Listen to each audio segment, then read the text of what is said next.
سلام ቤተሰብ ማዶ ቲቪ ከመይ ትኾኑ ባርከ ስሎሚ እስከ ብሕቶኹ ጅሙር መደበይ ካብዘን ክልተ ስክሪናት አይነት ስክሪንያ ደስ ኢላትኩም ማለት ንዓይንኩም ዝሓሲ ብርሃን ተውጽ ዘላ ስክሪን አይንቲያ የማኒቲ ወይስ ጸጋሜቲ ኩላና ከምንሰማማዓሉ ወላ አኖ እንሰማማዓሉ ዛ የማኒቲ ስክሪንያ ምክንያቱ እቲ ባክግራውንድ ናይዛ ስክሪን ዚያ ጸሊም ስለዘሎ ስለዚህ ካብዛ ስክሪን ዚያ ዝወጽ ዘሎ ብርሃን ንዓይንና ዝሓሲ ይኮነን ስለዚህ ከመይ ጌርናና ሞባይላትና ናይ ፌስቡክ ዲ ናይ ዋትስአፕ ከመይ ጌርና ካብ ጻዕዳ ናብ ጸሊም ቀይርና ኣብ ዓይንና ሆር ዝኽእል ጉድኣት ናይ ብርሃን ህንቅንሶ ንኽእል ዘርኢ መደበይ ኣዳይልኩም ዘለኹ ክሳብ መወዳእታት ካቶልኒ ዝዕድመኩም ሲሓውኹም ሰናይ መክትታል ንሎሚ እዘን ሓሙሽተ ኣፕሊኬሽናት መሪጽና ኣለኹ ፕሌይ ስቶር ዩቲዩብ ፌስቡክ ሊድ messenger common whatsapp malati abzan application zien maaltaw ብዙሕ ግዜና ነጥፍ ካብዘን applicationat ka azwጽ ካብዛ ሞባይል ዚኣ ዝወጽ ኸኣ ምስቲ ጻዕዳ ብርሃን ተሓዊሱ ንሕና zeina ዝተውዕለሉ ማለት እዩ ብሉ ላይት ዝበሃል ብርሃን ኣሎ ማለት እዩ እዚ ብሉ ላይት ኩሉ ሻዕ ካብዘ ሞባይል ክወጽ ከሎ ንዓይንና ሓሲ ኣሎ ብዙሕ ግዜ انت الموبايل ግዜ انت ትፊና ብዙሕ ግዜ ዝመብርሃን እዚ ናብ ውሽጢ ዓይንና እንተ ኣትዩ ብዙሕ ሽግራት ዘምጽ ማለት እዩ መንቃጽ ዓይኒ ያሕ ዓይኒ ብዙሕ ነገር ዘምጽ ማለት እዩ ስለዚ ካብዘን አፕሊኬሽን ዚኣተን ዝወጽ ብርሃን ከመይ ጌርና ክንቅንሶ ንኽእል ነዚ ክንገብር ዝኾነ አፕሊኬሽን ያለናኒ ምስተን አፕሊኬሽን ተጫኑ ዝመጽ ፋንክሽን ኣሎ ወይ ከዓ ምርጫት ኣለና ማለት እዩ ነቲ ብርሃን መታ ክንቅንሶ ምክንያቱ እዚ ናይ ካብ ሞባይል ዝወጽ ብርሃናት ብጣዕሚ ዓቢ አርስቲ ኮይኑ ዘሎ ምክንያቱ ኣብ ዓይንና ብዙሕ ሓስያታት ተውሩ ስለ ዘሎ ማለት እዩ ስለዚ ኣብ ፕሌይ ስቶር ከመይ ጌርና ክንቀይሮ ሕጂ ክሪአኩም ክፍትነ ማለት እዩ ስለዚ ኣብዛ ፕሌይ ስቶር ተኺልና ንኣቱ ፕሌይ ስቶር ክንቀይሮ ተሊልና እዛ ፕሌይ ስቶር ርእይዋ ሕጂ ጻዕዳ እያ ዘላ ብጣዕሚ ከቢድ ኣነ ከምዚ ኩነታት ሕጂ let's say 10-15 minutes ገበራ ይክልኒ ብጣዕሚ ከቢድ ናይ ግድን ክይሮለን ማለት ስለዚህ ኣብ ዘላዕለዊት ወገን የማነ ጸጋሚት ወገን ላዕለዊ ወገን ማለት እዩ ሰለስተ ሽራት ንግዳም ኣለዋ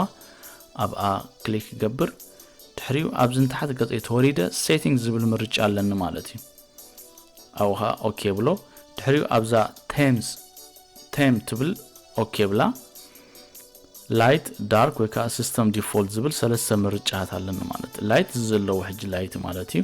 ዳርክ ካ እዚ ሕጂ ክይሮ ዝሓስብ ዘለኹ ማለት እዩ እዚ ሲስተም ዲፎልት ዝበሃል ካ እንታይ እዩ ኩሉ ሻዕ ዛ ሞባይል ናቲ ሕጂ ትናታ ቨርዥን 10 ኣንድሮይድ 10 እዩ ካብ ላዕሊ ንታሕት እዚ ድሮፕ ሜኑ እንተውሪደዮ ኣብዚ ምርጫ ኣለኒ ዳርክ ሞድ ኮመን አይ ኮምፎርት ዝብል ማለት እዩ ስለዚ እዚ ናተይ ዳርክ ሞድ ኦኬ እንተይለዮ automatically play store ተኾኒ ማለት እዩ ብላክ ኾኒ ማለት እዩ ስለዚ ሲስተም ዲፎልት ምስትናተይ ድሮፕ ሜኑ ዝቕይሮ ዳርክ ሞድ ተገይረ ዝቕየር ማለት እዩ ኣነ ግን ሕጂ ኩሉ ሻዕ እዛ ፕሌይ ስቶር ናተይ ዳርክ ሞድ ክትኮን ስለዝደሊ ዳርክ ሞድ ኦኬ ብላ ማለት እዩ ስለዚ ረእይዎ ሕጂ ንዓይንና ብጣዕሚ ምቹእ ጽቡቕ ደስ ዝብል ወላ ኣብዚ ሕጂ ሰዓት 2 ሰዓት ተገበርኩ ንዓይ ዝሃስየን ወላ ሓንቲ ነገር የለን ማለት እዩ ረእይዎ ከም ዝመስል ኣሎ ማለት እዩ ስለዚህ እቲ ዝወጽ ካብዛ ሞባይል ዝነበረ ብሉ ላይት ይጎድል ኣሎ ካልኡን እዛ ሞባይል ትቆሞ ዝነበረት ብዝሒ ወይ ከዓ ሞር ባትሪ ትጥቀም ነበረት ትጎድሊ ማለት እዩ ካልኣይ ዝመጽ ዩቲዩብ እዩ ቅድሚ ዩቲዩብ መፋቴ ግን መጀመሪያ ዛ ዩቲዩብ ዚኣ አፕዴትድ አይኮነትን መጀመሪያ ፕሌይ ስቶር አትኹም ፕሊዝ ቼክ ገበሩ ኦኬ ስለዚህ ኣብዛ ፕሌይ ስቶር አቲና ዩቲዩብ ንበላሞ ዩቲዩብ ስለዚህ ዛናት ሕጂ አፕዴት መሆን የለይ ማለት ኩላህና አፕዴት እንገብሮልና ፕሊዝ አፕዴት እንገብሮ ምክንያቱ ኩሉ ሻዕ አፕሊኬሽናት አፕዴት ዝኸውን ኣብ ወርሒ ኣብ ክልተ ወርሒ ተን ነዚ አፕሊኬሽን ስራሕቲ ካላት ምስቲ ዘሎ ቴክኖሎጂ ምስቲ ዘሎ አንቲቫይረስ ምስቲ ዘሎ ተጻወታት ናይ አፕሊኬሽናት ኩሉ ሻዕ አፕዴት ዝገብሩ ስለዚ ኩሉ ሻዕ ትናትና አፕሊኬሽን አፕዴት ንገብሮ ኩሉ ሻዕ ተን አፕሊኬሽናት ከላ ዘውጾ ሓድሽ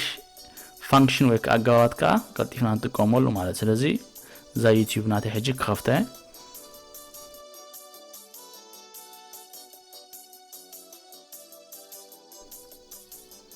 ድሕሪኡ ኣብ ስተርእናያ ዛ ዩቲዩብ እዚኣ ብጣዕሚያ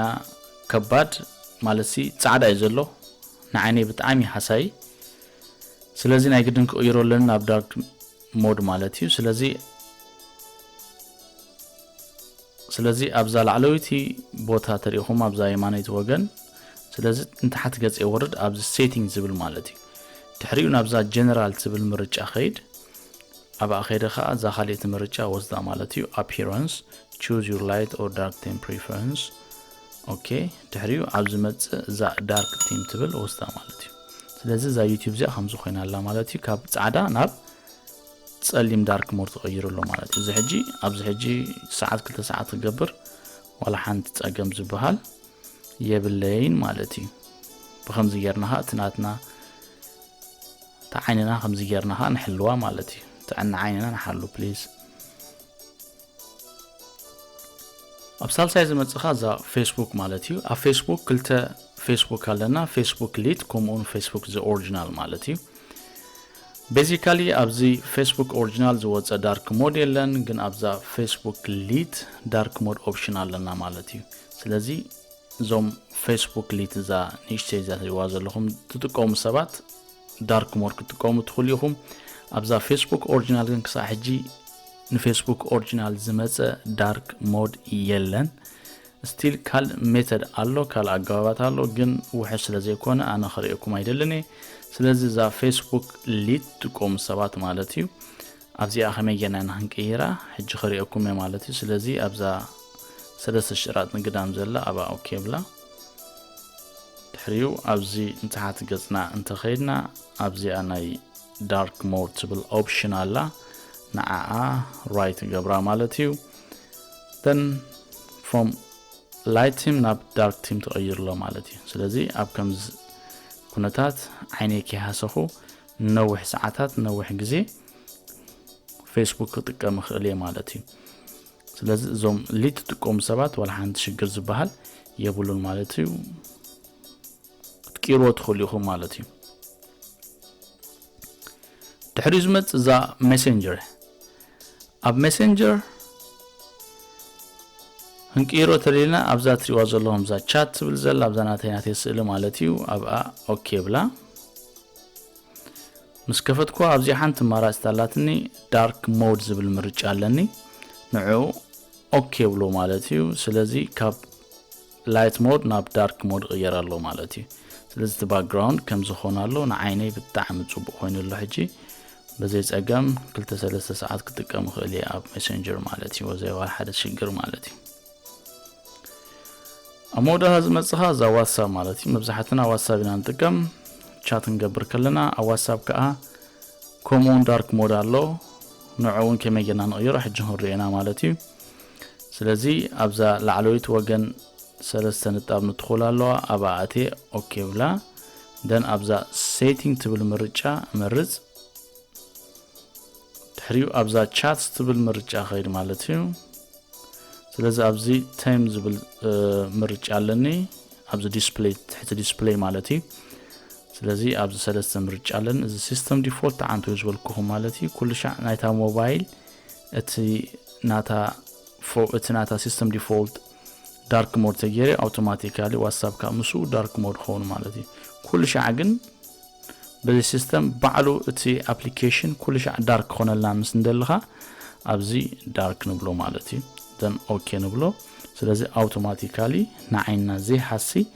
ብርሃን ንገብር ኣለና ማለት እዩ ስለዚ እዚ ዳርክ ሞድ እዚ ካፍቲ ጥቕምታቱ ጀካነ ዓይንና ማለት እዩ ባትሪ ትነህልኾ ባትሪ ብ60 ሚታዊት ይቕንሰልና ማለት እዩ ላይት ጻዕዳ ከሎ ካብ 60 ሚታዊት ልዕሊ እዚ ጸሊም ባትሪ ንህልኽ ማለት እዩ ዳርክ ሞድ ንጥቀም ተኾይና ግን ባትሪና ንሕሉ ከምኡን ጥዕና ዓይንና ንሕሉ ማለት እዩ ስለዚ ከምዝ እንዳገበርና ዘን ኣፕሊኬሽን ዛን ዘይኣተን ትናተን ብላክ ሞድ ንጠቐመሉ እቲ ምርጫታት ኣሎ ብኢልና ንፍለጦ ከምኡ ጌርና ዓይንና ካብ ጎዳእቲ ብርሃናት ካብ ሞባይል ካብ ዝወጽእ ጎዳእቲ ብርሃናት ንጠንቀቐሎም ከምኡን ቆልዑት ብዙሕ ግዜ ኣብ ዘን ኣፕሊኬሽናት እዚኣተን ብፍላይ ኣብ ዩቲዩብ ብዙሕ ግዜ ስለ ዘጥፉ እቲ ابزا يوتيوب زولو ابلكيشن تطقمنا اتي ناي دارك مود مرجع قيرنا هنوبم هنكلالنا ولا 3-4 ساعات تطقملو عينو ما هيسيني لعلو كله خا